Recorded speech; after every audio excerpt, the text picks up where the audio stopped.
How far will you go in search of fame? This is the question posed by Content Warning, a game that's really taken off recently after its release on April 1st, 2024. Created by Landfall Games, Content Warning is an experience with a very simple premise. You and up to 3 friends simply want to go viral, and the way to do that is by heading down into the dark, dingy ruins of your forefathers and filming all of the spooky and unnerving stuff that you might come across. Monsters, traps, even your fallen comrades are all great sources of content, so it's up to whoever has the camera to make sure that they capture absolutely all of it before heading back to the surface and uploading the fruits of your labor. It's a simple yet goofy little game that's actually surprisingly easy to pick up and play, so that's why today I want to bring to you the Content Warning Iceberg. This is a homemade iceberg chart that I've put together as a result of many strenuous hours of gameplay over the last couple of weeks, picking apart everything from the world to the enemies to the very limited amount of lore. With over 60 entries divided into 6 categories, I've tried my best to get a good mix of topics, presenting them in an order that I think makes the most sense. To start things off, much like my other icebergs, this chart is largely organized in terms of perceived obscurity, but there are some categories for which that metric alone is a little bit harder to gauge. Speaking of the categories, let's go over those real quick. Green entries are related to the world or lore of the game. In other words, anything that's important for its mere existence, and not because of any particular set of mechanics. I'll go ahead and let you know right away that there's not a whole lot of overt lore in Content Warning, at least not compared to similar titles like Lethal Company, for example, but it's also in early access, and a lot of the general world-building concepts in the game do seem to be pointing in the direction of a larger narrative, so I definitely wanted to take some time to include some of those things in here. Next, light blue entries represent the different monsters that can appear in the game.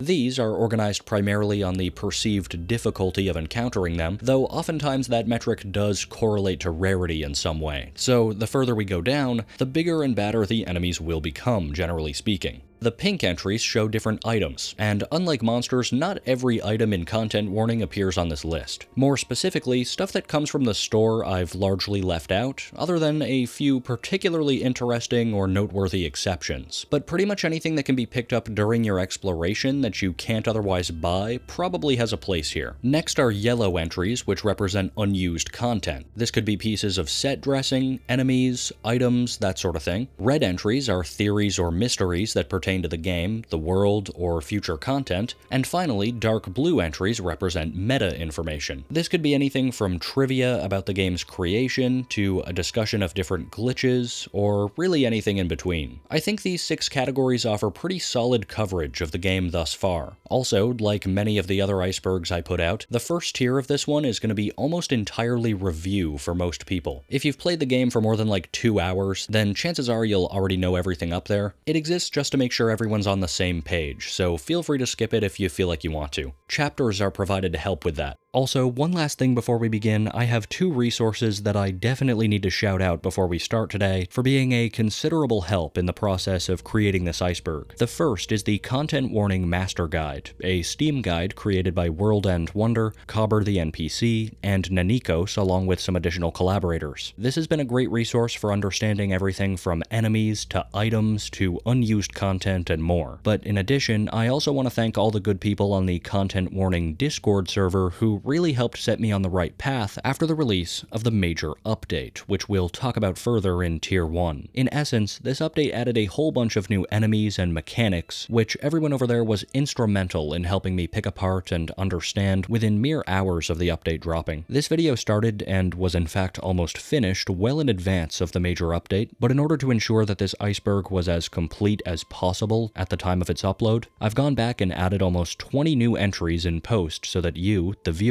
has the most up-to-date information that I can muster. And lastly, it's probably worth noting that as a result of the update, a lot of the footage that I've captured for use in this video does not take place within what is the current version of the game as of recording. This will be distinguishable through some slight UI changes and potentially through some other small quirks in the set design, but rest assured, anywhere where I felt that retaking a piece of footage in the modern version was important to the subject at hand, I've gone ahead and done so. And with that, let us embark on our journey through the Content Warning Early Access Iceberg.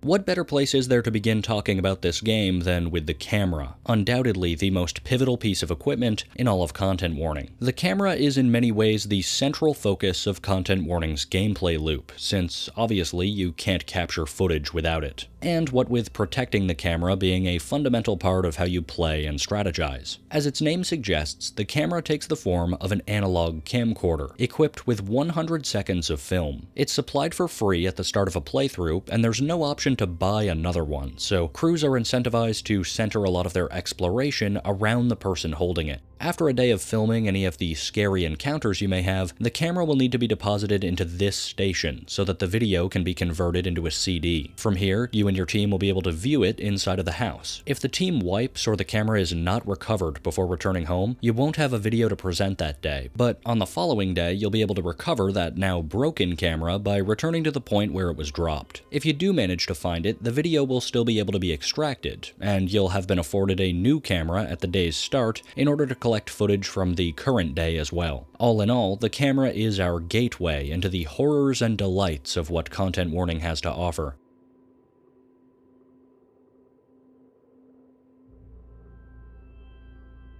On April 2nd, 2024, Content Warning released its first major update, and boy oh boy were there a lot of additions. Adding 13 new enemies, nearly doubling the existing roster, one new cursed item, and a new purchasable item in the store known as the Rescue Hook, the major update also introduced a robust new currency system, Metacoins, which can be used to unlock customizations at your home base and purchase hats from the new hat shop. Along with this system, the game also introduced a sponsorship dynamic, where beginning on the second quota, players can partake in various challenges accessible from this new room in the downstairs area of the house, and upon successful completion of these challenges, they'll be awarded in Metacoins. In addition, there are also a number of other changes made, such as randomizing maps for each 3-day period, and introducing a whole host of bug fixes. Overall, it's a very comprehensive update, and definitely something worth checking out if you're a fan of the game. That being said, there is one potential downside, that being that the green screen, which was originally a basic fixture of the home base, is now only unlockable for 300 Metacoins as a result of being included in the customization program.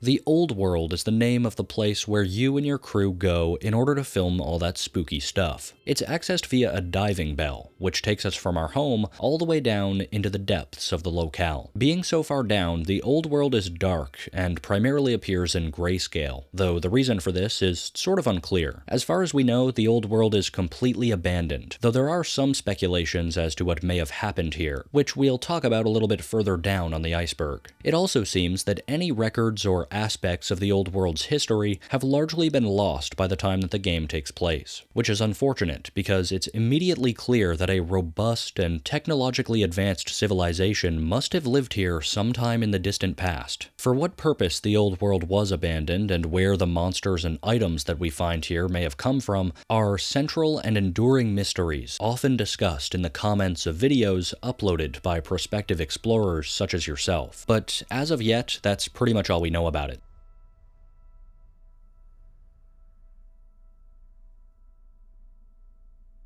Landfall Games, based in Stockholm, Sweden, is the studio behind the creation of Content Warning. Founded in 2015, Landfall consists of a relatively small team, well known for a handful of their other titles, including Totally Accurate Battle Simulator, Totally Accurate Battlegrounds, Cluster Truck, and more. The studio was largely founded by Philip Wester and Wilhelm Nyland, two aspiring developers whose high school passion project, Air Brawl, was nominated for the Sweden Game Awards in 2014. After a year of working on the game solo, Wilhelm released Air Brawl as part of the Steam Early Access program, after which Wester and others became involved in the budding studio again, and as a result, Landfall has continued to grow and produce games to this very day. At the time of recording, with the successful launch of Content Warning, it seems Landfall has begun to pivot toward their next new title, Haste Broken Worlds, a fast-paced action-adventure game promising a combination of action and story, which seems pretty appealing. It'll be interesting to see how that project develops, but for now, back to Content Warning.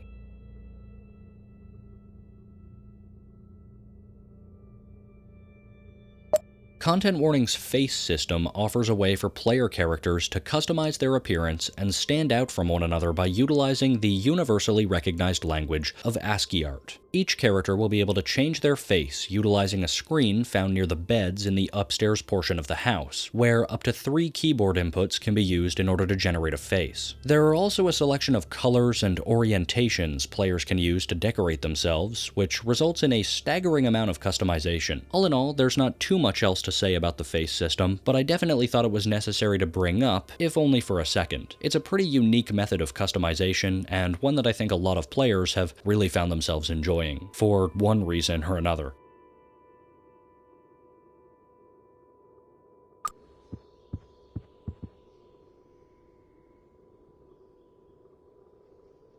After converting a successful video and bringing it into the house, you'll be able to upload it using the TV, and SpookTube is the name of the in-universe website where your shiny new content will be hosted. For the approximately 0 people in the audience who might not get the reference, SpookTube is a very obvious parody of YouTube, the platform you're using to watch this video right now, and it seems to work pretty much identically to the real-world analog. Very little is known about SpookTube as a site, other than the layout of its UI, which is rather minimalistic. On the left-hand side of the screen, videos can be played, and on the right side, a live feed of comments will be generated by other users. It's also the only platform of its kind that we know to exist in the world of Content Warning, which says a lot considering its name heavily insinuates that it's primarily geared toward horror-based content. Are found footage videos the only type of entertainment that anyone enjoys in the world of Content Warning? This is a question that has yet to be answered.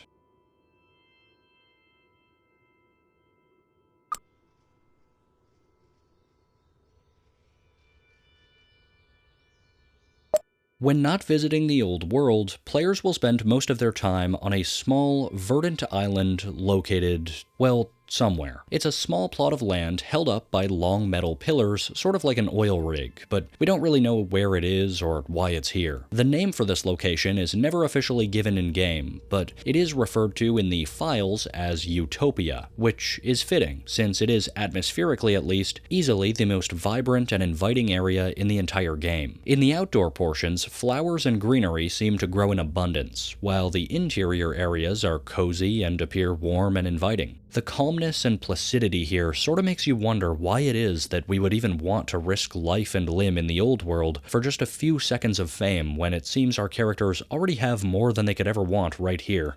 It's almost like the game that satirizes the lengths to which people will go for virality has something to say about those same themes.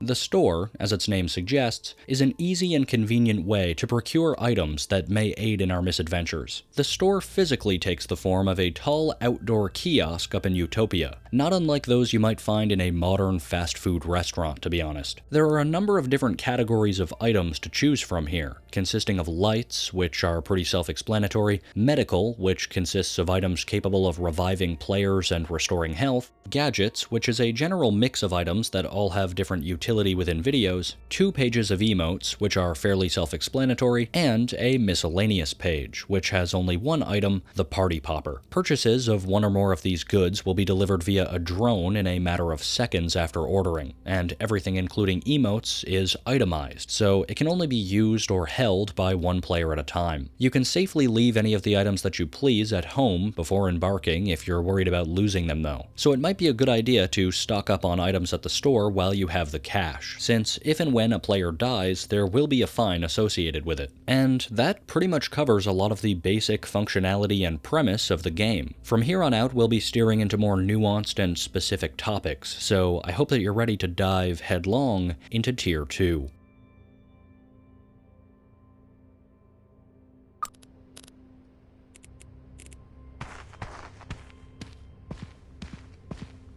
The factory is arguably the most common of the 3 layouts or maps that exist in Content Warning, representing different areas of the old world. Until the major update, the game was configured to bring players to the factory on every other quota starting with quota 1, so it would always be the first map that you would visit in a playthrough. But that's since been changed, so that the map at the beginning of any given 3-day period is always fully random. Either way though, you're bound to get pretty acquainted with the factory. The majority of the factory interior is underground, with a series of spiral staircases and other means of entry and exit found around the surface. Arguably, the main access point though is inside of this building, from which you'll be able to descend into the bowels of the facility, a place chock full of manufacturing rooms and whirring machinery separated by long, mostly empty hallways. There are also a number of large open rooms with still more machinery, shelving, and the like. The matter of what this factory produced before its abandonment is unknown, and there aren't very many clues that seem to be able to point us in one direction or another. The entirety of this zone is enclosed with a perimeter fence on the surface, and the map is laid out with horizontal space in mind as opposed to vertical. In other words, though there are specific points of access to the surface, there's only 2 levels at which exploration really takes place, the indoors and outdoors. Undoubtedly, you'll become very familiar with the factory map if you've played Content Warning for any significant amount of time, and without a doubt, you'll also be seeing a lot of footage from it within this video.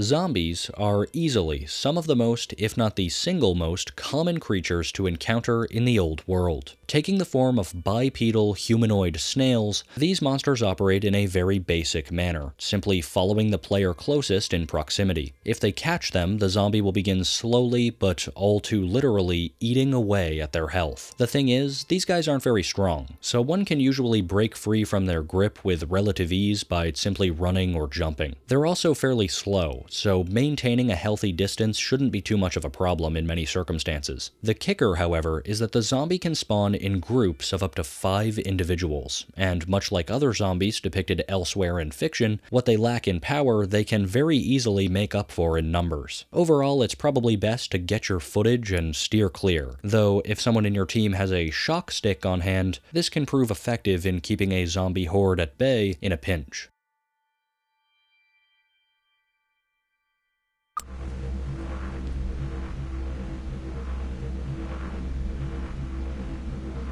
While most of the danger in Content Warning comes from the hostile creatures that spawn around the map, there are a few non-sentient hazards that you should be wary of while exploring. First, there are these rapidly spinning machines, which are mostly set decoration and generally won't pose too much of a problem. But it's good to be mindful of them anyway, since running into or touching one of these wheels or pistons will result in you taking some damage. Infinitely more hazardous, though, are the laser arrays that can be found randomly in some hallways or within rooms. Similarly to machinery though, these aren't actually going to pose any sort of problem for you unless you end up touching them, which will always result in instant death. Lore-wise, it's rather unclear what either of these 2 hazards actually serve to accomplish within the facilities that they occupy. The machinery and pistons make a bit of sense to their respective locations, but the laser array is a little bit more strange. They seem a bit gratuitous or unnecessary to serve any sort of actual function in security, so I'm not really sure what to make of them. Let me know if you have any ideas in the comments if you wish.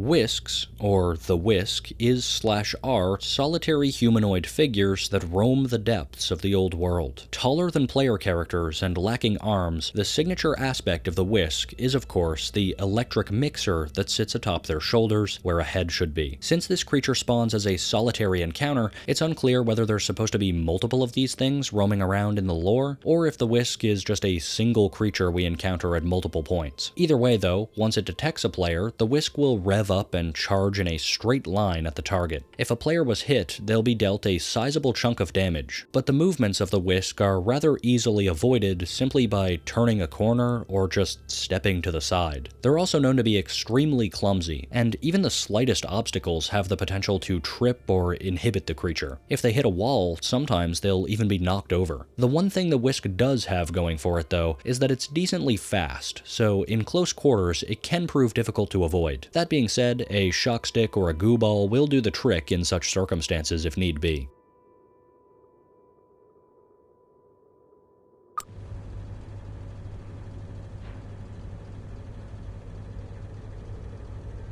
Slurpers are cumbersome entities that lurk on ceilings. Appearing similar in shape to a starfish with the exception of a vast open maw at the center of its body and spawning in groups of up to 5, slurpers utilize a method of baiting in order to lure in their prey, a far cry from the much more aggressive approach employed by many other enemies. To do this, the slurper will extend a long, almost ghostly hand from their mouths and simply wait for a player to walk into it, granting the creature a chance to capture them. The hand is nearly invisible and extremely hard to see if light is not pointed at it, so this can actually prove a fairly effective trap. It's also been reported that slurpers may intentionally bait players even closer by dropping bones beneath them, insinuating that they either understand the desirability of bones to the player character or that they simply cannot digest this part of their victims, therefore spitting it back up. Or, perhaps it's a combination of both of these traits. If and when a player is caught by a slurper, they'll be hoisted up to the creature's mouth, where it'll begin to feed upon them, slowly depleting their health in turn. In order to free the captive, another member of the crew must throw an object at the slurper, causing them to drop the player. It is technically possible to throw an item yourself as the one caught, but only in rare cases do you even have a remote chance of this working out. As long as you're checking the ceilings before running headlong into rooms though, you're probably going to be fine.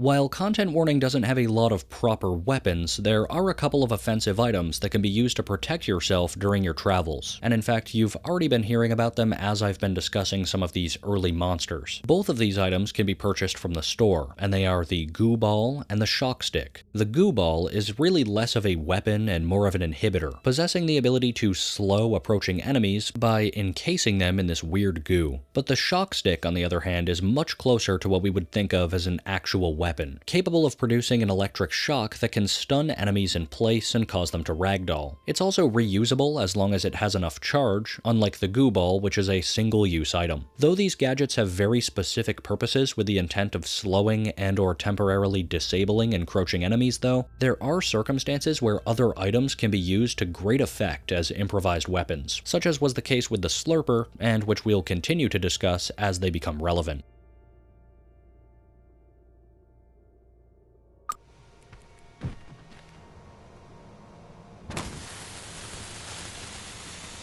The bomb, as it's referred to in the game files, more typically called the bomber by the community, is a sort of troublesome creature with a solitary spawn pattern. With strange protrusions across its body and a Cthulhu-esque head, the bomber may be small, with a stature less than that of the player, but an encounter with it can quickly turn deadly if a crew does not exercise proper caution. That being said, the bomber also has some of the most interesting counterplay in the game if you know what you're doing. When catching sight of a player, the monster will begin by lobbing bombs at them. Not only is the throw distance of these explosives fairly considerable, but the bombs are also rounded, meaning they can roll even further before combusting 5 seconds after first being thrown. However, the explosives can be picked up by players before they combust, though obviously picking up a lit bomb does cause you to risk blowing yourself up in the process. If you manage to close the gap between yourself and the bomber, you'd best beware. At close range, the creature may attempt to leap at the target and initiate a self-destructive explosion, neutralizing itself and anyone nearby in the process. The only real advantage to getting close at all is that, in doing so, you can stun the bomber temporarily using the shock stick, but it's probably preferable to simply run if at all possible.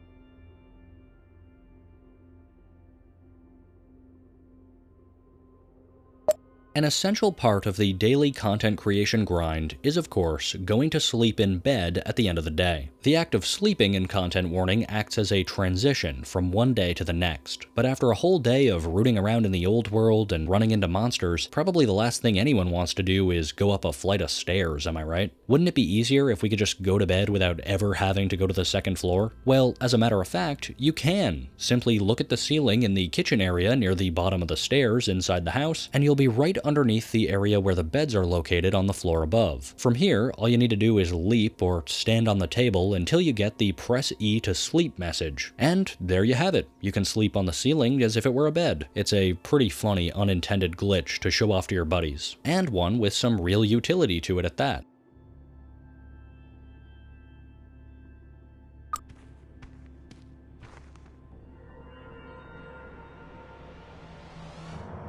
One of the most interesting and simultaneously burdensome enemies in all of Content Warning, in my opinion, is that which, in the game code at least, is simply referred to as the Weeping, an obvious parallel to the Weeping Angels from the Doctor Who universe, though this enemy is known more colloquially among the fanbase as the Catcha Cage. The Catcha Cage takes the form of a metal device similar in principle to an Iron Maiden, but with a few distinct features that add to the horror. First of all, the Catcha Cage is alive, or at the very least, it's autonomous, hence why it's classified as an enemy, and its goal is, as you may expect, to catch players inside of its cage-like body. The enemy features a metal faceplate in a perpetual state of anguish, and 4 limbs, 2 of which terminate in long metal spikes, while the other 2 end in hands. Much like the Weeping Angels, from which it derives its in-game ID, the Catcha Cage will only move if it is not actively being looked at by a player, making it relatively easy to avoid so long as you actually see it before it's too late. In the event that this is not the case, a player may be captured by the cage, which results in a minigame of sorts that other players in the vicinity must partake in order to recover their trapped comrade. In this stage, the cage will present a screen with a randomly generated series of letters on it facing away from the interior of its body. From here, those not captured will have 1 minute to repeat the series of letters in order to disable the cage and free their teammate. Meanwhile, the player trapped inside will have no means of escape whatsoever. The shock stick doesn't even have an effect here. So this means that in single player, getting caught by a Catcha Cage is essentially an automatic death sentence, as there's really nothing you can do to get out of one of these once inside, unfortunately. Luckily, the Catcha Cage does not spawn in groups, and once it kills a player or is disabled by another, it'll become inoperative, no longer pursuing anyone for the rest of the round.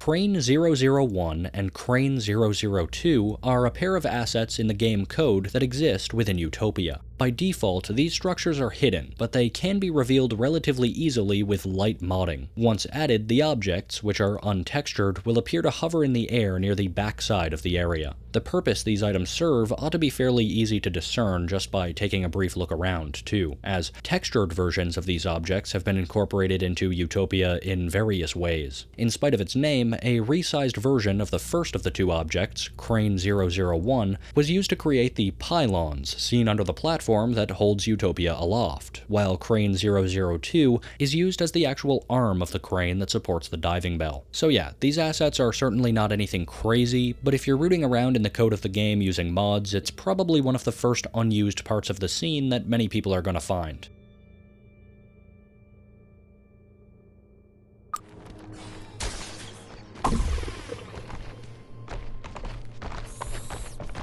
With 8 legs and 16 eye-like holes across 2 faceplates separated by a vertical mouth, spiders are pretty jarring little enemies. Like others, they patrol the map in search of prey, and upon finding it, the spider will scuttle toward its target while firing strings of web from its face. When these webs hit a surface, they branch out into a snare trap that significantly slows those who get caught within it, giving the spider time to gain and attack. They can be particularly dangerous in groups, spawning up to 5 at a time in a given area. If you happen to be caught in their web, pressing space repeatedly may help to get you unstuck, and utilizing the goo ball or the shock stick can temporarily slow or disable the spider too, allowing you more valuable time for a getaway.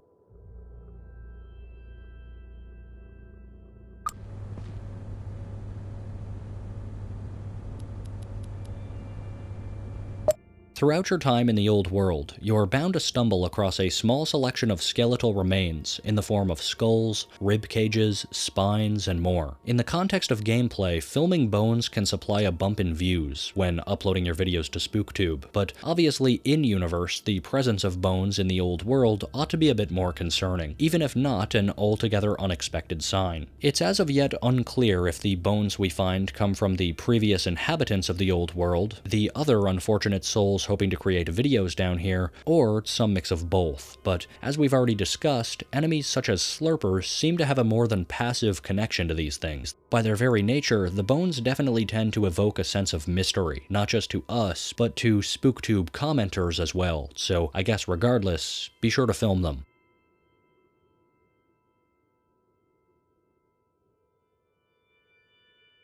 "I wonder if my grandparents lived here" is one of many comments we can get on SpookTube videos that we upload. In a vacuum, this is a fairly inconsequential musing, but in the wider scope of the game, it does kind of make us think about the former inhabitants of the old world, and especially the time frame surrounding the location. If this comment is to be believed, then the abandonment of the old world would only be around 2 generations old, which is certainly an intriguing revelation if true. I think there's a general conception that the old world has been abandoned for a fairly significant span of time, but this recontextualizes that assumption, instead positing that even 100 years ago, things down here may have looked pretty different. That being said, make no mistake, this is hardly confirmed information. There's no telling whether this comment is made in jest or whether there's a legitimate, unironic reason to believe that the recent ancestors of these characters may have seen the very events leading to the old world's ruin.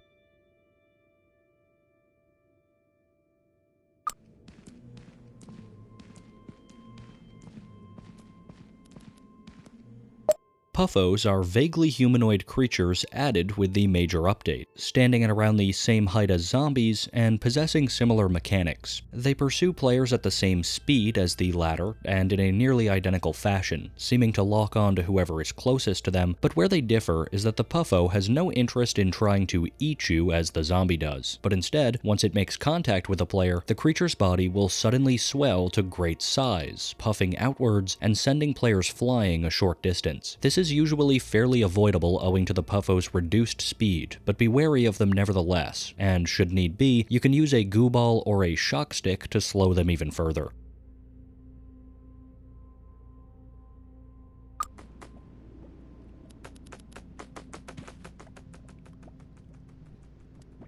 Mouths are small creatures that spawn in groups of up to 5. They have large almond-shaped heads, disproportionate in size to the rest of their bodies, and despite being an enemy in a technical sense of the word, these little monsters are completely harmless, with their only purpose in game being to frighten unsuspecting players rather than dealing damage. Mouths will attempt to run up behind you, and although you can often hear it beforehand, a successful attempt will be marked with a loud shrieking sound that can certainly pose a bit of a fright in the event that you weren't expecting it. Aside from that though, mouths are completely passive creatures, so they're perfectly safe to be around for any amount of time. And if anything, their presence may even be seen as a good thing, as simply by virtue of them being there, they're potentially stopping something much worse from spawning.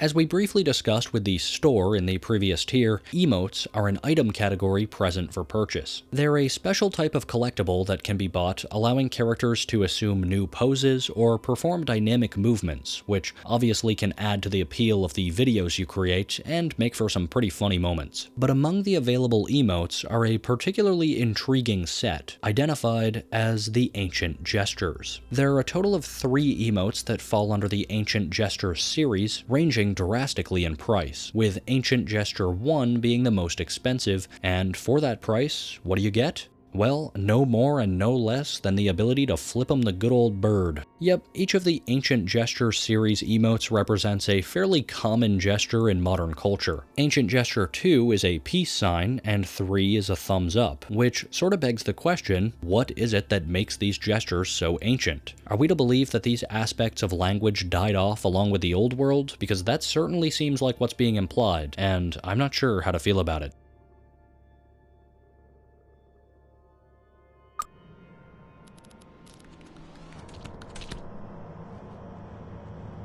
The Snatcho, often referred to by the community as choke legs, is a quadrupedal beast with unnaturally long limbs that slinks around darkened spaces of the map. Being all black in coloration, Snatcho blends into the darkness quite effectively and moves at a very quick pace. Upon catching sight of a player or a group of players and deciding on its prey, the monster will bear down on its victim with immense speed. Once at its grasp, the Snatcho will attempt to drag the player away into the darkness, which can make it difficult to locate, but shining a flashlight or even the camera light at the creature will cause it to dematerialize. This is true both before and after a player has been captured, so if you see this thing approaching, don't hesitate. Shine a light at it right away to make sure it leaves you alone. Or if you're out of light for some reason, the shock stick can also be used. Because of this behavior though, Snatcho can be particularly difficult to catch on camera, although it is possible if you pick it up from far enough away. Snatcho also cannot spawn in groups, but its speed and quietness definitely make it a dangerous opponent nevertheless.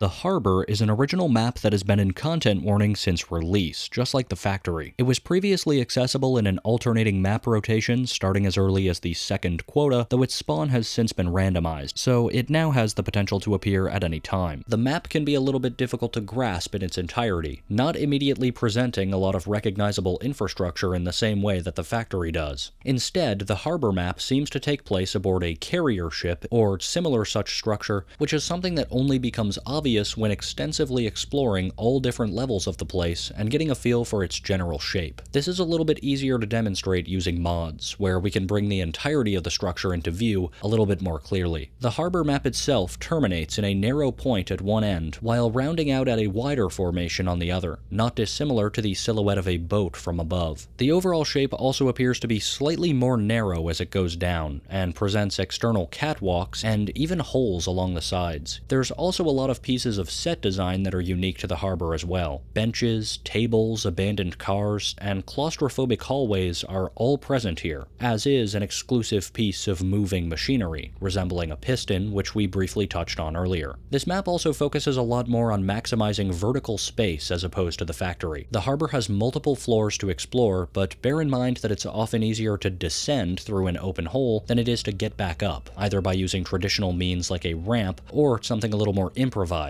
like climbing a stack of cargo. This place is definitely disorienting and extremely dangerous, so use caution when exploring, and always keep in mind exactly how to get back to the bell.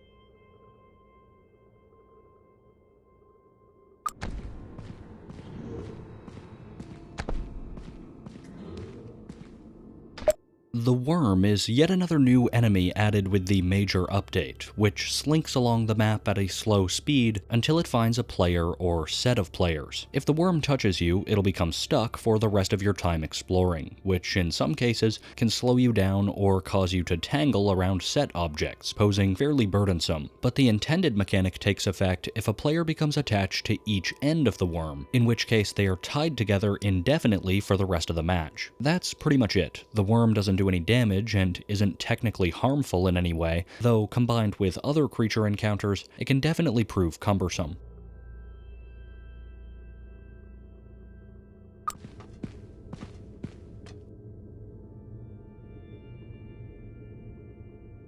Yet another new enemy added with the April 2nd update, the button robot takes the form of a small, squat, bipedal mechanical creature, with its primary feature being a big red button atop its back. The main goal of the button robot is to essentially make it so that players have every opportunity to press this thing, since once detected, the button robot will pursue you incessantly. As you may have guessed already, this thing has a pretty simple gimmick though. Just don't press the button and you'll be fine. The robot can be in your proximity for quite a long time without any consequences in my own testing, just as long as that button remains unpressed. But if curiosity gets the better of you, the bot will simply explode in your face, killing you instantly and doing a lot of damage to anyone nearby.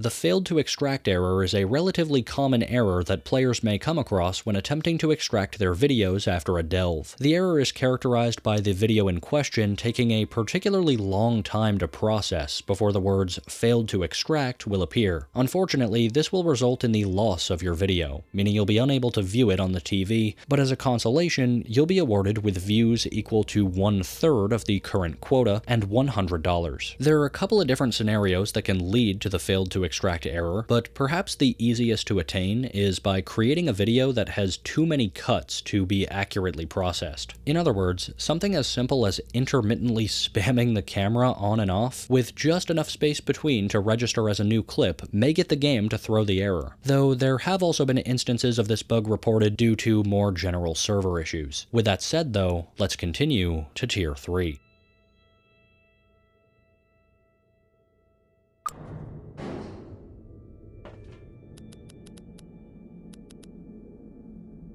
The Mines are the newest map and content warning added with the April 2nd major update. Consisting of long, twisting stone tunnels and rickety, derelict mine shafts in larger open spaces, the mines have an odd way of looping back in on themselves, and they have a more robust lighting palette than a lot of other maps as well. Orange-colored lanterns are present in a lot of the man-made structures, which have also been retroactively applied to areas within the harbor as of the mine's inclusion, but additionally, a soft bluish glow emanates from these crystals found around tunnels, which adds an interesting and unique touch while exploring. Another interesting aspect of the mines is that the area in which the diving bell touches down seems to be completely randomized across each of the 3 days within a given period, whereas the factory and harbor have predetermined landing spots for each consecutive time that you touch down. The mines don't seem to follow that same logic, at least so far as I can tell. While the mines are, as their name would suggest, located entirely underground, that's not to say that they're in any way linear or that they don't have verticality to them. There are multiple different levels to explore in the mines, and unlike our other highly vertical map, the harbor, these levels kind of blend together and aren't as distinct as they would be on other maps. There's lots of different places to explore over, above, and to the sides of virtually any other point, which I've found also makes it a little bit easier to get lost. Overall, a very interesting underground location with a lot of flavor to boot, and a great place to encounter a lot of the new enemies added alongside them.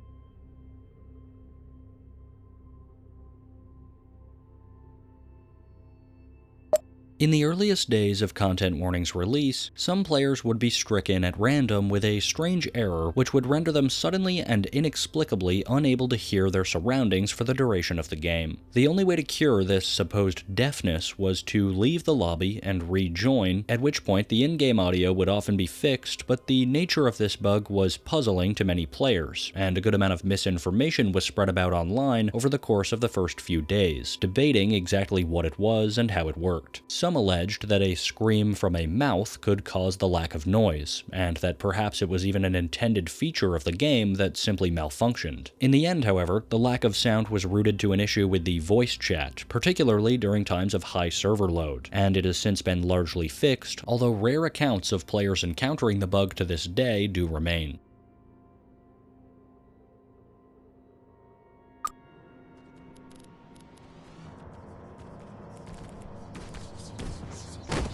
The ear is a solitary enemy that takes the form of a quadrupedal beast with an oversized ear where its head should be. It's quick and agile, making it a difficult foe to face in confined and open spaces alike. That is, if you don't know how to counter it. As you may have guessed, the whole motif of the ear is that it's drawn to sounds emitted by the player. Chatter amongst team members in particular tends to have the effect of drawing in the ear, who's capable of picking up such noises even over long distances. However, owing to its entirely sound-based perception of its environment, loud noises tend to scare it. The ear will likely be hesitant to attack, which it does by jumping at players if there's an elevated level of noise. In other words, yelling at this thing through your mic, or if you're a cheater like me, turning up the gain, actually makes a big difference here. With this method, you pretty much always ought to have the upper hand on the ear, but in case of an emergency, the shock stick will also work well against it.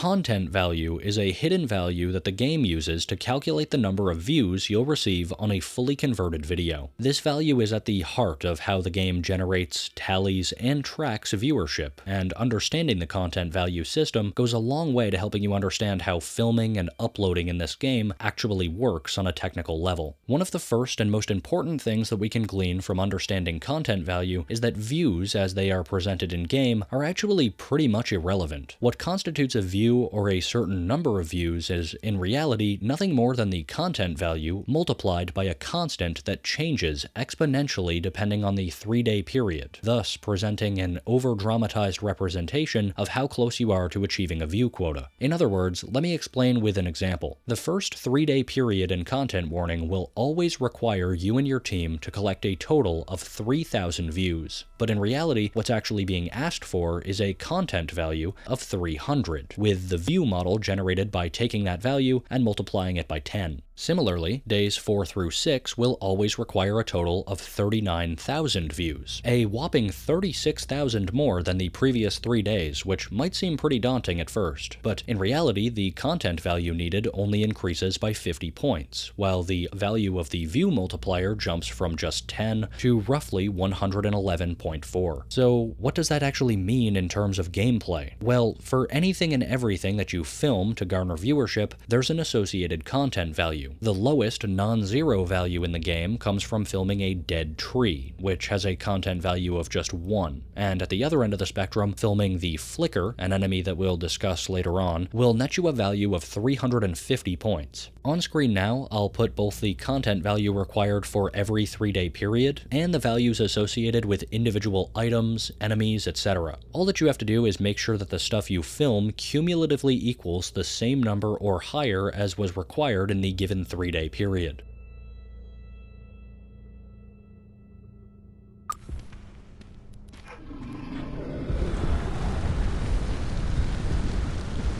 Fire turtles, known simply as fire within the game files for whatever reason, are thick-shelled enemies that stand on 4 long, spindly legs, and which were added in the major update. These stocky creatures tend to lumber around the map on their stilt-like legs, and loom over players in a rather imposing manner. They're definitely a jarring sight when first encountered, but spend too long looking without moving, and you'll quickly encounter the beast's gimmick. The fire turtle expels a jet of hot flame from its mouth, in a stream lasting several seconds. The turtle will also lock on to the player it's targeting and follow them at a speed slightly below sprinting, while also rotating on its axis to follow players' movements and spray flames in whatever direction they may turn. These flames are also semi-persistent, meaning they'll stick around in the environment for a handful of seconds after first being expelled. This can make it difficult to navigate around the fire turtle and to get away from it if you need to double back. As a result, avoiding this thing is kind of situational. It really depends on where the turtle is on the map and how badly you'd like to get to the other side, but in general, running past it once, as long as there's an open space in the direction which you're intending to go, isn't going to be too much of a problem. Closed quarters, or in areas where a teammate is lagging behind, can prove more of an issue though.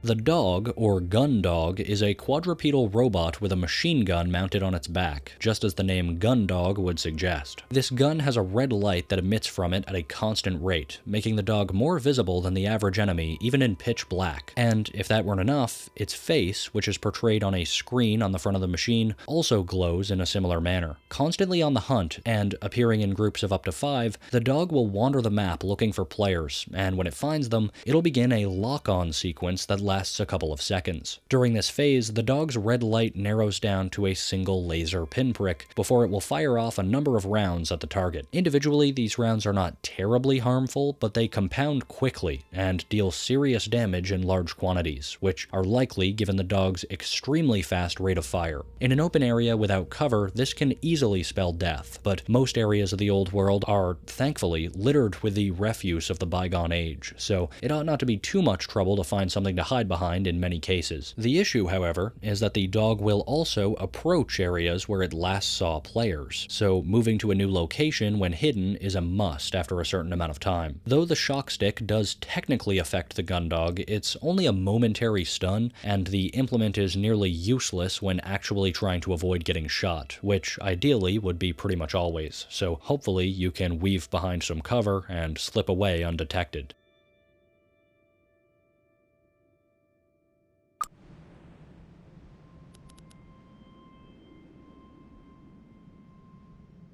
Animal statues are artifacts that appear on rare occasions during explorations, most of the time spawning in sets of 2. They're the first type of items known as cursed artifacts, items which each have a different unique effect when picked up by the player. In particular, the animal statues are affixed with the Curse of Gravity, certainly the most complicated of all of the curses Content Warning has to offer. Each of these statues, which resemble an animal, serves a different purpose. Hilariously, the first of these statues is distinguishable by a typo in its name, and if picked up, that statue will cause whatever player interacted with it to float into the air and take a small amount of chip damage. The effect will continue indefinitely unless the other animal statue, the one spelled correctly this time, is thrown to and caught by the affected player. As a bonus for your trouble though, getting all of this on camera will of course affect your view count.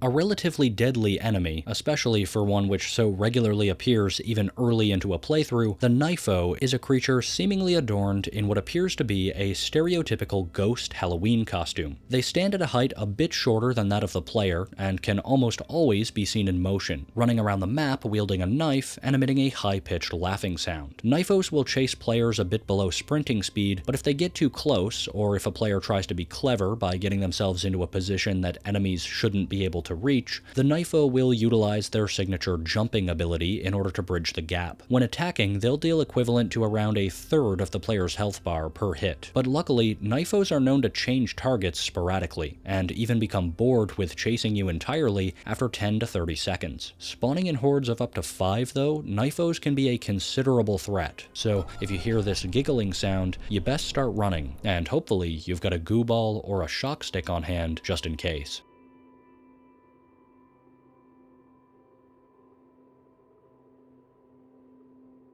Content Warning's method of spawning monsters is very similar to the process employed in Lethal Company, another game that I've recently devoted an Iceberg to. Since the content of maps is procedurally generated, the game assigns itself a budget at the beginning of each day, which gradually increases as the days go on. The budget consists of 2 parts: a main budget, which is spent at the beginning of the day, used to spawn monsters at random, and a second wave budget, which is spent approximately 2.5 to 6 minutes after arriving in the old world. Each creature has a different point cost, where enemies that are perceived to be harder generally cost more, in order to ensure that each spawn on a given day has a relatively consistent difficulty. It's this type of gradual pacing, combined with enemy rarity, that causes some of the worst monsters in the game to appear more infrequently, and usually only on days late enough into play when a challenge like that would actually be welcome. On screen now I'll have the full list of monsters, and the amount of points that they'll deduct from a budget if they're spawned in.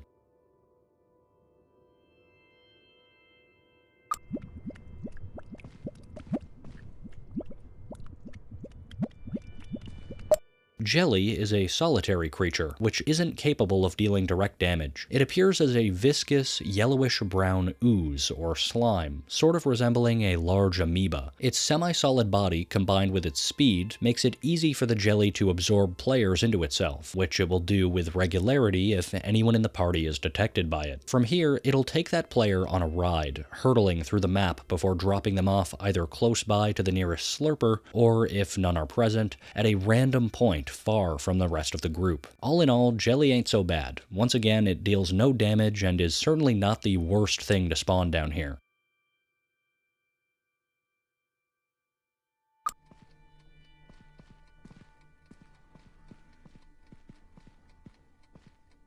As we've seen in an earlier entry, the Katya cage is probably one of the more mechanically unique enemies in the game, at least for now. But there's one particular aspect of their design that really raises some eyebrows from the perspective of the game's lore, what little there may be. When a friend is captured by the cage, it'll be up to you and your remaining teammates to quickly fill out a puzzle in order to verify their humanity, but there's something on these Katya interfaces that seems very out of place. Have you spotted it yet?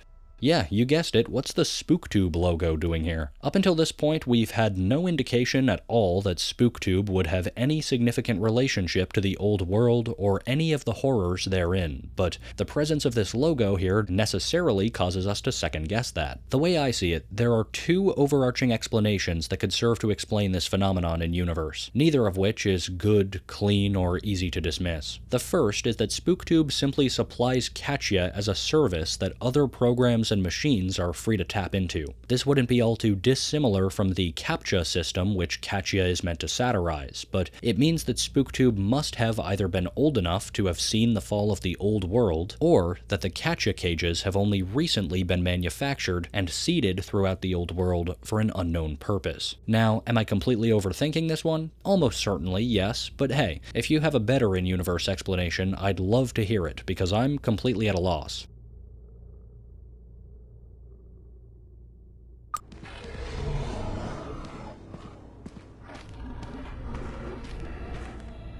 The Snail Spawner is a new enemy added with the major update, which only has one mechanic, but one that nevertheless proves very unique and presents a huge wildcard if encountered in one of your expeditions. This giant slug-like creature, as its name suggests, has the ability to spawn the snail-like zombies that we talked about in Tier 2. But it doesn't just spawn 2 or 3, no, the spawner will produce like 10 of these things, maybe more in an average altercation. The snails it produces act identically to zombies in pretty much every way, except for the fact that, thankfully, they are not persistent. After a short time, they'll simply dematerialize, and that's often that. When active, though, these temporary zombies can deal damage just the same as their more perpetual counterparts, so running into a snail spawner can absolutely turn the tables against you and your team. Probably the best option if you're caught around one of these is just to turn around if you can, though during the spawning process, you will be able to pass by a zombie without being pursued.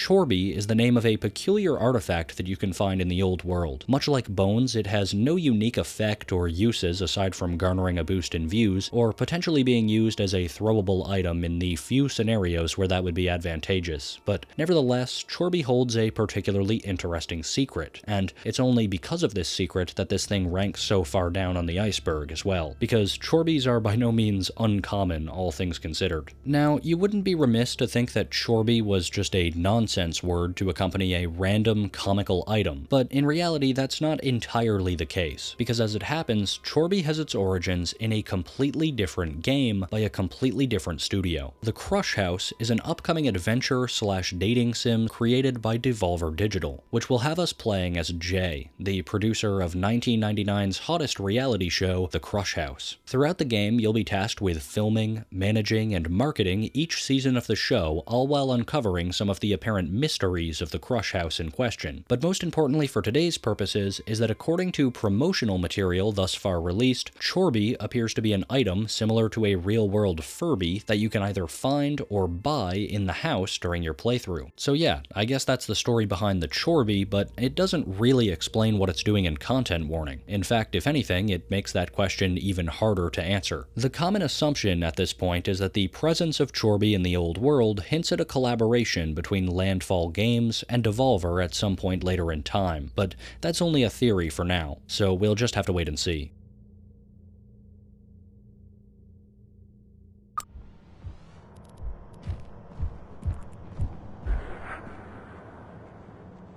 One of the more dangerous hostile encounters in Content Warning, the larva is a dark gray, solitary insectoid creature which haunts the old world. It patrols the areas in which it spawns with outstretched arms, as if to latch onto anything and everything in front of it. When a player is targeted, they'll be pursued at a constant speed, but if the larva gets close enough, it'll begin to grapple with the victim, before raising them above its head and spiking them forward onto the ground, or into whatever other players may be within throwing range. This can deal a heavy amount of damage to both the thrown player and anyone that might have the misfortune of being hit. The worst, however, is that if you happen to be caught in a location lacking in open space, it makes it nearly certain that the larva will be able to effectively softlock you by instantly picking you up and throwing you a second time, which will result in death. Because of this, it's really better to stay away from this monster if you can. You can evade it more easily by taking sharp turns or corners while being chased, and it definitely is a worthwhile use of your goo ball or shock stick if you happen to have either.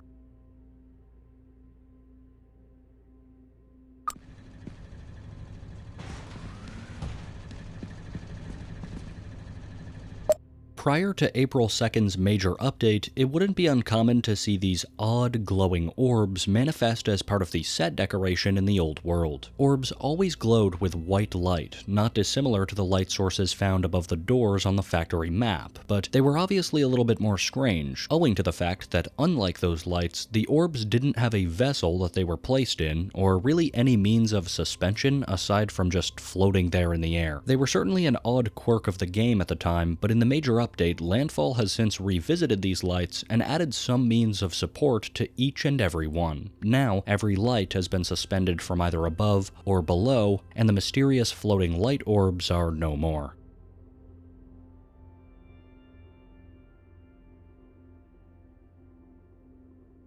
The toolkit is a catch-all term for a class of unused enemies, all of which are directly related to the Whisk. In fact, the Whisk is considered but one member of the toolkit family according to its file name, but it's the only member of the family that actually ever made it to release. In essence, the toolkit represents Whisk-like monsters with varying tools and utility items in place of their heads. Much like how the Whisk has an electric mixer on its shoulders, the rest of the toolkit have similar implements, these being a fan, an iron, a vacuum, and a hammer, respectively. It's not clear whether all of these monsters would have worked in the same way as the Whisk, or if they would have had their own distinct mechanics, but I don't think it's out of the question to suggest that at one point early in development, the toolkit enemies may have been envisioned as being capable of appearing in groups of 5, not unlike some of the other monsters in the game, at which point a random assortment of tools would have been spawned, adding some flavor to the enemy roster.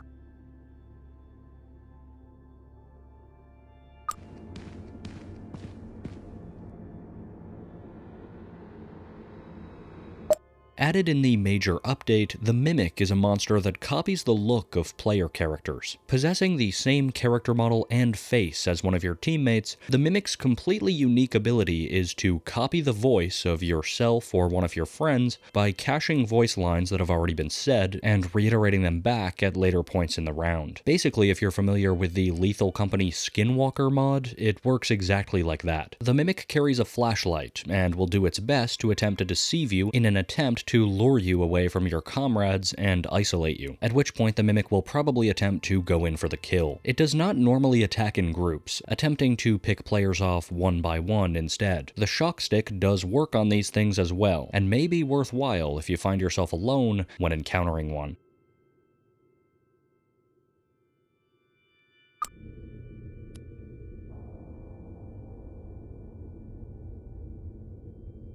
The Eye Guy is a considerably dangerous foe, albeit one with an easy foil, manifesting as a bipedal creature with a circular torso adorned with 3 wide, round eyes at equidistant points and an array of spines and feathers around each one. The Eye Guy operates on a similar principle to the ear, except that instead of detecting sound, it detects light. Shining a light on the Eye Guy, whether it be a flashlight or the light from the camera, will cause it to target the nearest player and viciously attack them with its pointed claws.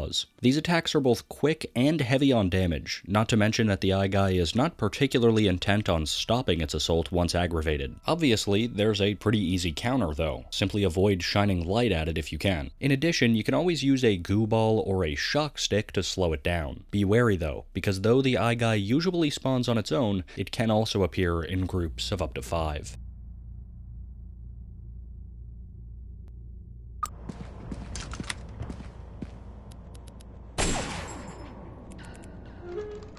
Added with the major update, the Harpooner is a pretty interesting and mildly dangerous encounter, as well as being one of my personal favorite enemies in the game, simply owing to their flavor and theming. The Harpooner takes the form of a humanoid being, standing around player height, who wields a massive harpoon gun, which functions as their main weapon. This creature will pursue players around the map, and once it discovers them, it'll fire the harpoon gun in an attempt to snare the player and reel them back in towards itself, only to slap you away again once you're close enough, in an act that'll send you flying across the map or whatever room you're in. Seriously, this move has some extreme knockback, making the Harpooner, in my opinion, a pretty dynamic and fearsome foe. That combined with the fact that no matter how much you weave back and forth, the Harpooner will never miss its shot, unless you hide behind a set object after it's begun reeling you in, which will break the connection. Think of this thing as combining the traits of both the Slurper and the Puffo, yet managing to outclass both of them at the same time, all while being able to move about the map freely. But if that sounds deadly to you, things are only going to get worse as we move on to Tier 4.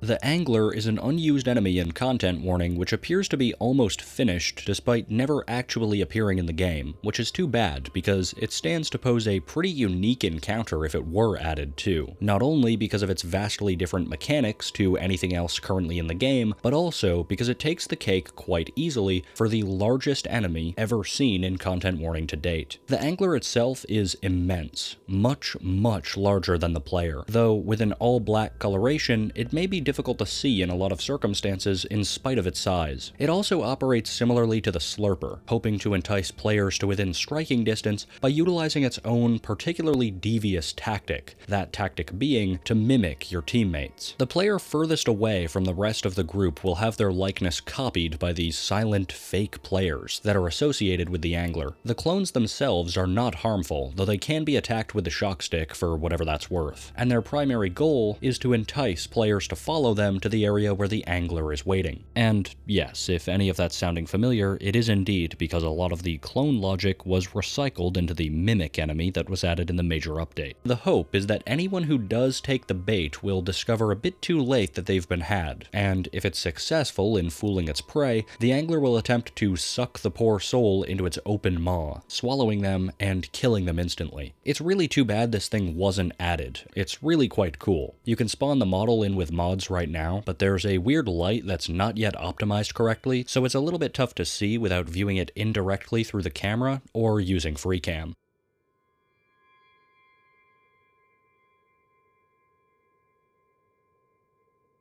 If you've been bothered by the lack of enduring collectibles in the game, then it seems you're not alone, as Landfall themselves have recently announced plans to add lost footage, which is exactly that, something a little bit extra that you can pick up while down in the old world. But what exactly is lost footage to begin with? The basic rundown is that once released, the lost footage collectibles will consist of authentic videos created by the Content Warning player base that have been itemized and hidden throughout the game. That's right, as of right now, the day this video goes live, you and your friends have a chance to directly influence the world of Content Warning through your creations if you so please. All you have to do to submit a video is use the official form supplied by Landfall and sign the requisite waiver. I'm not going to put all of that on screen now, but in essence, the waiver signifies that you grant Landfall the rights to use your video under law, which is pretty standard for this sort of event. I'll leave a link to the lost footage program in the description if that sounds interesting to you, and hey, here's the Verberon community's chance to make a bit of history, you know?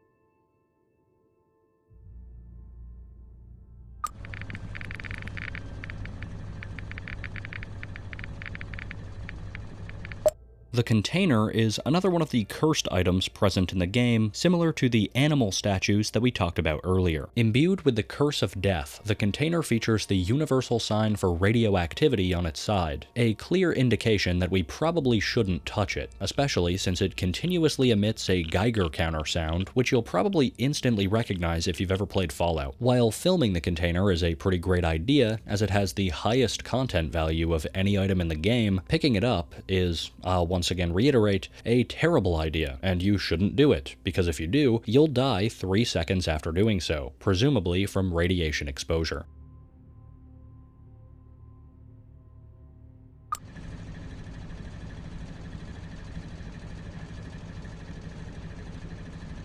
When exploring the factory map, there can certainly be a lot to see. Whirring machinery, long dark catwalks, and even the occasional monster, zombie, the whisk, that sort of thing. But something that you may overlook in your time here are these weird bell-shaped devices with large screws or rivets in columns along the sides of rooms. It's a bit difficult to come to any definitive conclusion as to exactly what these objects may be, but one theory is that they do, in a manner of speaking at least, tend to resemble the diving bell, even if imperfectly. This has led to the assumption that maybe the factory was in the business of producing diving bells before the abandonment of the old world, though there's not much in terms of evidence to support this theory, at least from what I can tell. In addition though, the only real bona fide diving bell that we have to use as a comparison is our own. And it's undeniable that these structures are considerably smaller. They also don't adopt some of the same characteristics, such as having a door like ours does. It may also be worth noting that I dug through the game files a little bit and discovered that these set pieces are referred to as canisters, which doesn't offer a ton of information obviously, but just figured it was worth noting.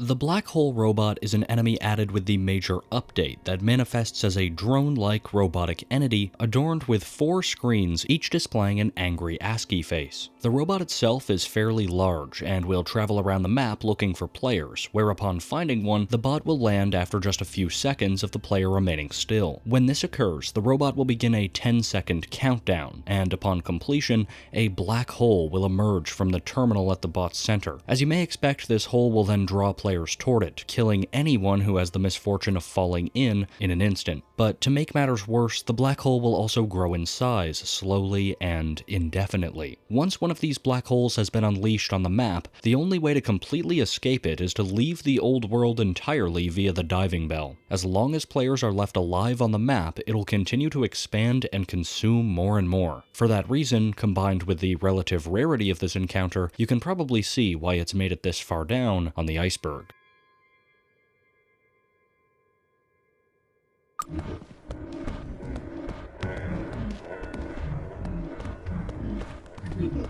Another enemy added in the April 2nd update, the Mime, is a simple enemy, but an interesting one nevertheless, owing to its unique appearance and movement. The Mime resembles a clown, or, well, a mime of sorts, though a lot of folks have expressed that they believe the creature looks the most like Waldo from the famous Where's Waldo series of books. To match with its theming, the Mime exclusively moves using a stop-motion effect, where the creature will flick between frames of its movements intermittently, somewhat reducing the directional and speed-based data that we can glean from it. If the Mime catches you, you'll die instantly, which is a pretty harsh punishment for a creature of this sort. But really, that's kind of all there is to it. An interesting creature, but a very simple one to understand, with the equally simple counterplay of simply keeping your distance and not getting caught.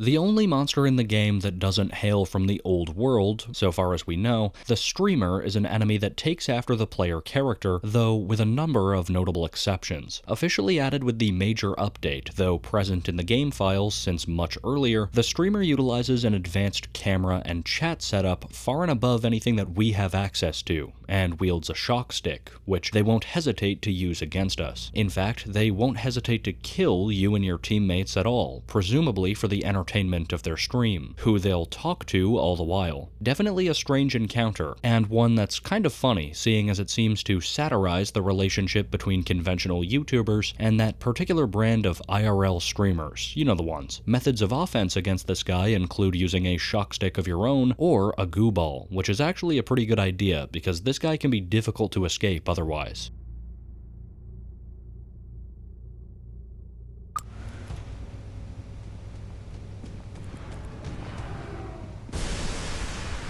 The barnacle ball is easily one of Content Warning's most fearsome foes. Its central body is completely covered in barnacles, as suggested by its name, and it possesses 4 tentacle-like appendages which it uses to navigate the environment, as, unlike many other creatures in the game, the barnacle ball possesses not 1, not 2, but 3 different means of attack, all of which operate at varying ranges, meaning the monster has an exceptionally diverse selection of ways to deal damage, even at range, and simultaneously close the gap as players attempt to escape. At close range, the barnacle ball will swing its tentacles, dealing heavy damage to any and all crew members caught in their path. This can be a devastating attack in its own right, but like many other enemies in Content Warning, these moves also can cause players to ragdoll momentarily, which gives the creature time to attack again unless inhibited, or if you've been knocked far enough away. At a slightly longer range, the creature will instead create a vortex by spinning rapidly, which will slowly draw in nearby players. This vortex is usually escapable by sprinting full tilt in the other direction, but this uses valuable stamina, which itself can also pose a death sentence. Finally, even those who are far away from the ball, or even atop nearby infrastructure, may find themselves subjected to the creature's longest range attack, an explosion of white powder which obscures vision and causes chip damage. The best way to avoid a tricky altercation with this abomination is, of course, to maintain a healthy buffer of stamina while exploring. Running is an effective option, as you'll outpace the barnacle ball by a small amount when sprinting, but every ounce of stamina will be essential to securing your getaway. Take twists and turns if you can through halls, as it tends to slow the enemy down, but be mindful that you don't trap yourself at a dead end in the process. Shock sticks to stun and goo balls to slow are also both effective on the barnacle ball, but like every other enemy, they aren't a permanent solution by any means, and keeping your distance is still of paramount importance. Perhaps the only saving grace at all is that the barnacle ball never spawns in hordes.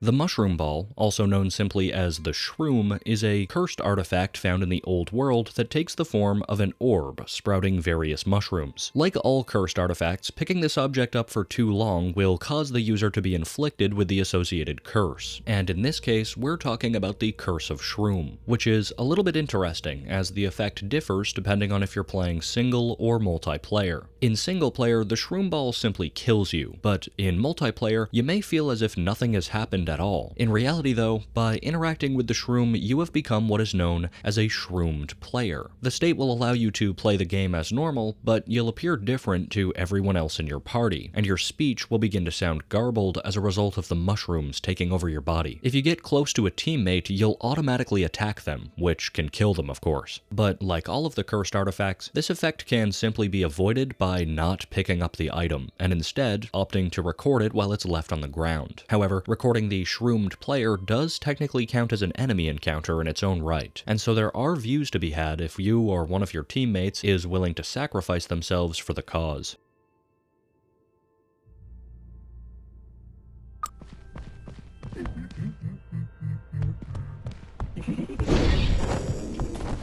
Added with the major update, the Ultra Knifo is a type of enemy that can be seen on rare occasions alongside 3 regular Knifos which we talked about in a previous tier. These daunting enemies stand taller than the player, but luckily they are fairly slow and easily escaped. Where they excel over the regular Knifo though is in their jump height. While the regular Knifo is able to leap vertically quite some ways, the Ultra Knifo can jump even higher, according to some accounts even being capable of scaling the factory building in a single leap. Other than that though, it functions pretty much identically to its smaller version, swinging its knife capable of dealing damage equivalent to a third or more of the health bar in a single hit, and getting bored of pursuing the player after around 30 seconds. Also, yes, they can be shocked.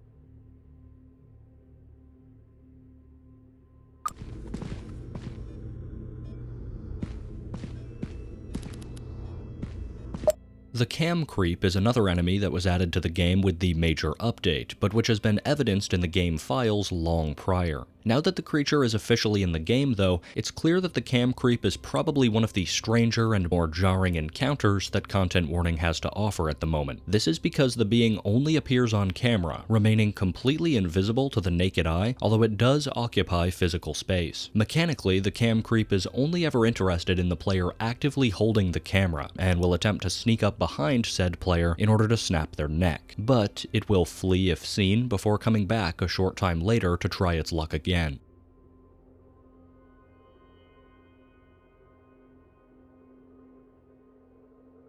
Just one day after the release of Content Warning, on April 2nd, 2024, at around 3:30 a.m. Eastern Time, users began reporting strange text appearing near the top of their screen within their sessions. The text would appear in the same beige lettering as the game UI, but despite this entry so far sounding like the plot of a badly written creepypasta, I assure you that the words those players saw were far more horrifying than any mere story.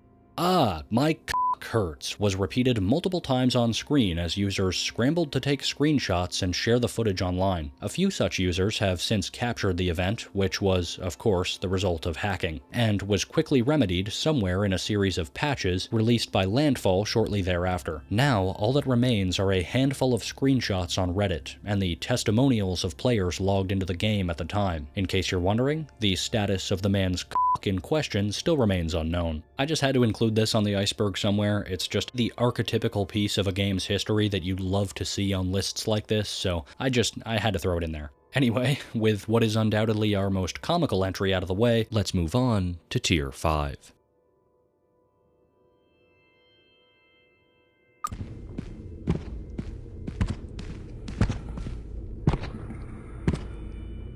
Many believe the gargantuan terror known as Big Slap to be the most perilous encounter Content Warning has to offer, bar none. A large human-like figure with a face only a mother could love, Big Slap is as loud as he is uncanny, emitting deep breathing that immediately clues you into his presence, even before you see him. What Big Slap lacks in subtlety, though, it makes up for with aggression. Upon seeing a player, that player will be pursued until they are dead, full stop. It runs faster than sprinting speed and does not appear to be affected by goo balls or the shock stick, meaning there is pretty much nothing you can do if seen except for hopefully get yourself into a space too small for Big Slap to fit into. He can kill in 2 swipes at close range, and similarly to the Knifo, he can also leap in the player's direction, even vertically. If Big Slap actually comes into contact with a player in this way, there is almost a guaranteed chance of instant death, and even if you're not killed from the hit, this juggernaut of a monster will almost certainly have no problem catching you and finishing the job. In short, Big Slap is very deadly and proves an extremely unforgiving foe. Avoid it at all possible costs in solo or group play, and if you're seen, then Godspeed to you. I hope that you're within reach of the diving bell.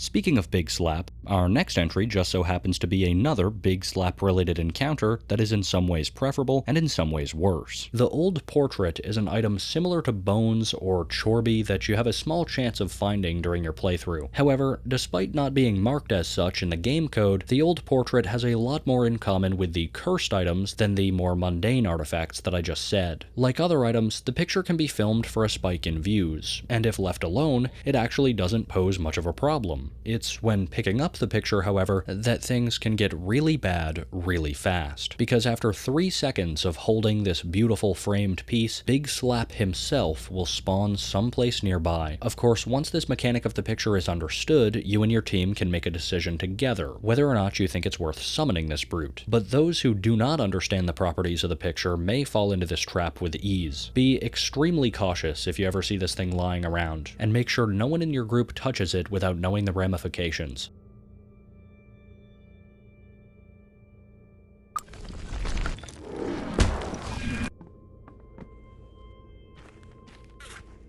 Wallow is a creature that was officially added with the major update, but who has existed in a rudimentary form within the game files since the early days of content warning. This large creature is represented by a pooling mass from which limbs can extend outwards that has a very slim chance of spawning on walls. The Wallow is devious for a couple of reasons. First and foremost, it remains entirely hidden until it's basically too late for the player. In essence, the Wallow will emerge from wherever it spawned only after a player is well within the distance in which they can be grabbed. Once you are grabbed, there's really nothing you can do to escape the Wallow's grasp, but that's not to say that you're going to die, for that would be too easy for a creature such as this. Instead, after being drawn into the Wallow's body, you'll be teleported to a pocket dimension of sorts, which will bear some form of challenge. Some of these challenges that I've personally experienced are this one, with platforms that bob up and down, forcing you to jump across them carefully until you reach the other side, and this one, which takes the form of a maze. Each challenge possesses an exit of sort, and if you make it to the end, you'll be teleported back into the main map at a random location. Being a very odd and exceedingly rare encounter to boot, one of the best ways to avoid the Wallow is simply to refrain from hugging walls too closely. But truth be told, other than that, there's no good way to detect this thing until it's too late. Just hope that you don't end up with one of the more difficult pocket dimension encounters.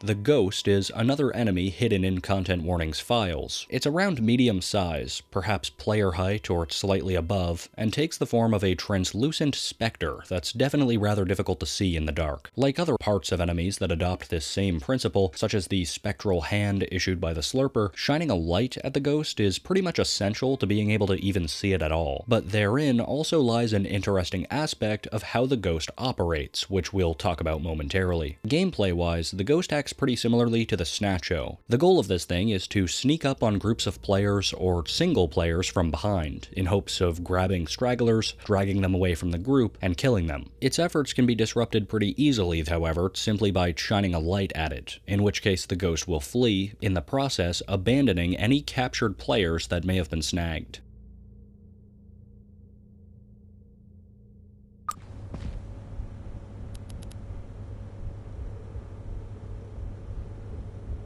The Brain on a Stick is another one of the cursed items found in-game. This grayish-pink brain skewered on a small branch possesses the curse of monster spawn, which means picking it up has the guaranteed effect of spawning no more and no less than 5 zombies someplace nearby. Although zombies aren't particularly threatening, at least when compared to many of the other encounters in the game, 5 of them is more than enough to pose a fairly considerable problem, so picking the item up is not recommended unless you and your team are prepared to film the consequences quickly and then get out of there as fast as possible. The brain itself can also be filmed, however, to receive a view buff all its own.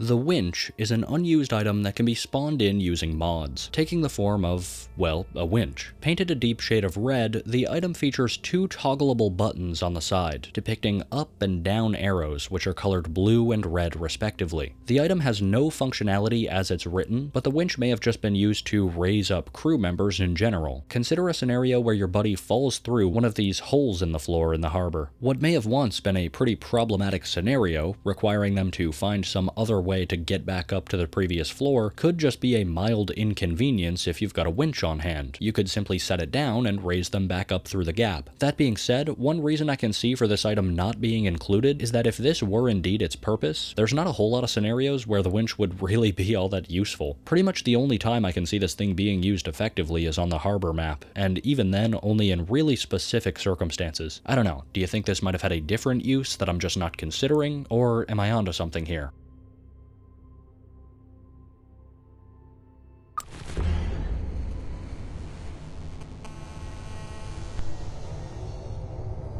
Tall, gray, and exceptionally dangerous, the flicker is potentially the most dire enemy to encounter on this whole iceberg. First of all, the flicker is almost never seen, in part because it's the rarest spawn in the game, but also because it spends most of its time invisible to the naked eye. The flicker's name is a very fitting one, however, since its spawn is always telegraphed by every light on the map flickering on and off. But moreover, the flicker itself will, well, flicker in and out of view, rapidly turning from visible to invisible as if clipping in and out of known reality. Though it may appear to simply dematerialize in its invisible state, the flicker's body is still very much present, which can become quite obvious if you ever happen to run into something invisible on the map. If you see a flicker, it is nearly always advised to face away from it, since after taunting players for a time, the monster will reveal itself fully, which is something that, unless you have the camera and are willing to sacrifice yourself, is not something that you want to lay eyes on. Looking at the flicker while it's in this state will cause you to be unable to look away. Moving your mouse will have no effect, as your vision will snap back to the flicker when you try to break its gaze, and after a certain amount of time, anyone and everyone looking at the flicker in its revealed form will be instantly killed. Now, I know I've made this out to seem like a very devastating encounter, and indeed it is, don't get it twisted, but that's not to say that there's no counterplay. You can film the flicker in selfie mode without it drawing your gaze, so this is a good option if you're ever trying to get footage of it, but also, trying not to die. In addition, if you know that a flicker has spawned and you've seen it pop in and out of existence a few times, you'll know roughly where it is, so if you can, have the whole team stare at a wall, so that when the flicker fully reveals itself, there'll be no one looking at it mistakenly. The thing is, each of these suggestions is much easier said than done, and perhaps the most cruel and devastating aspect of Content Warning's apex predator here is that it can spawn for just a single point in the in-game spawn budget. For reference, Big Slap, who we talked about earlier in this tier, costs a whopping 15 points. This means that even on your very first day of exploration, it will always be technically possible for the flicker to spawn. The only saving grace is that it does so extremely infrequently. That, and the fact that it cannot spawn in hordes. Finally, I probably don't have to say this here, but don't even try using the goo ball or the shock stick. They'll have absolutely no practical effect.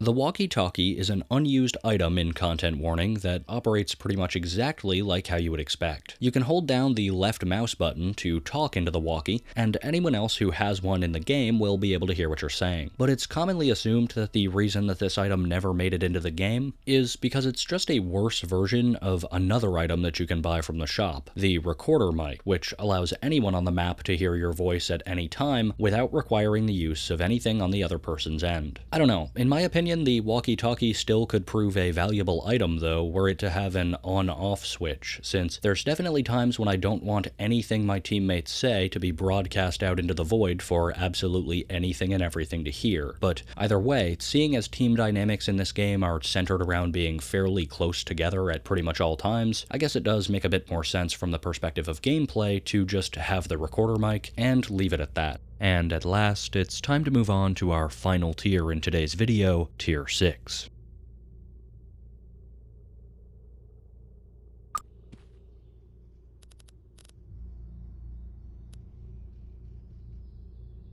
The camera extensions are a selection of items in code that are never used, similar to others that we have and will continue to talk about on this list. In total, there are 6 different types of camera extensions, each of which falls into one of 2 different categories: FOV extensions and zoom extensions, each of which would almost certainly be fitted to the camera in order to supply the given effect. There's a total of 3 extensions in each of these categories present in the files, and although none of them currently function, we can logically deduce that the greater the value of the associated number, the more dramatic the effect of the extension. For example, FOV3 probably increases the field of view much more substantially than FOV1. Something that's kind of interesting though is that the camera by default already does have a zoom feature, so maybe this series of extensions wasn't included for the sake of redundancy, although supplying an item to further increase the magnitude of the zoom would be pretty cool, even if we may not be in need of 3 separate items to do the job. The FOV extensions, on the other hand, are actually fairly unlike anything else that we see in-game, so I wouldn't be surprised to see these extensions added in future updates.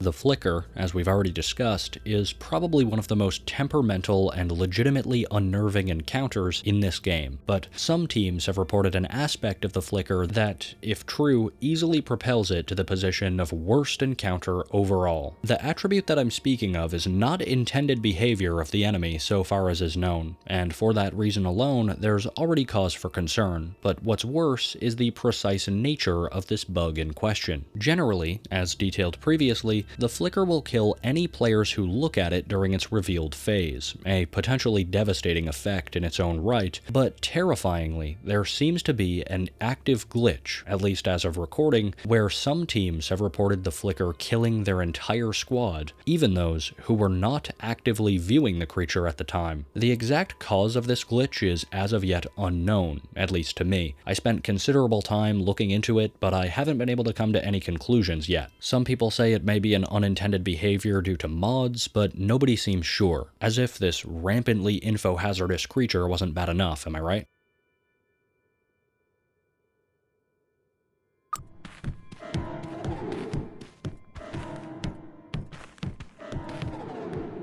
Probably the most recently discovered enemy in the entire game, Arms was an entity added to content warning sometime after release, albeit as an unused encounter. Or at least, that's what people thought up until very recently, where it was discovered to actually possess a small chance of spawning after a patch put out from Landfall Games on April 6th, 2024. Although it may look similar to the cam creep, Arms can be observed with the naked eye, and possesses a slew of auditory cues as to its whereabouts. This thing produces some very distinct sounds which are easy to identify if and when it'll try to sneak up on you. It moves at a relatively slow pace, but if you don't detect it for some reason, the Arms will utilize its abnormally long limbs to grab players, which will slow them and deal several small chunks of damage in rapid succession, which can easily prove deadly. It's difficult for me to evaluate just how well known this enemy will become later in time, now that the monster's spawn rate has been fixed, but either way, owing to it being completely unknown for days after its initial inclusion, I've placed it down here anyway. It'll be interesting to see how the Arms is received by the community after more people actually discover it.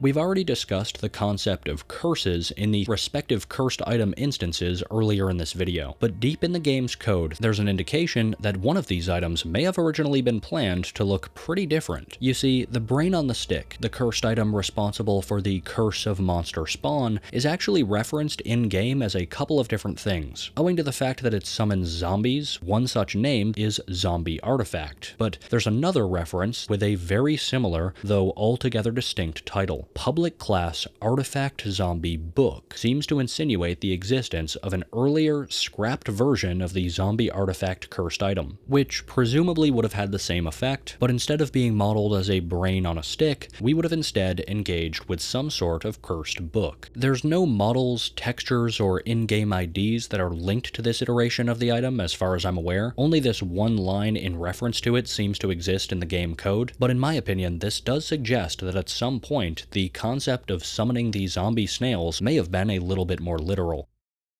And that brings us to the end of the content warning Iceberg. If you've made it to the end of this video today, then I want to give you a big thanks. I know this one was a little bit choppier than my average upload in some places, but I'm not gonna lie, adding like 20 new entries after this video was essentially complete really threw a bit of a wrench into the works here, even though I'm glad that the update came out when it did, all things considered. Similarly, I'm sorry that this took so long to get out, but I hope that you had a bit of fun, and that this video has helped to illuminate any of the questions you may have had about content warning up until this point. If so, then I hope you'll consider leaving a like, and potentially subscribing if you'd like to see more icebergs or similar content down the road. Anyway, this video's gone on long enough as it is. I hope that you had some fun, and seriously, I'm glad that you've enjoyed enough to make it this far in. That means a lot. I'll be back again real soon with some of your more regularly scheduled content, and until then, this is Averberon. I'll see you again soon, and have a good one.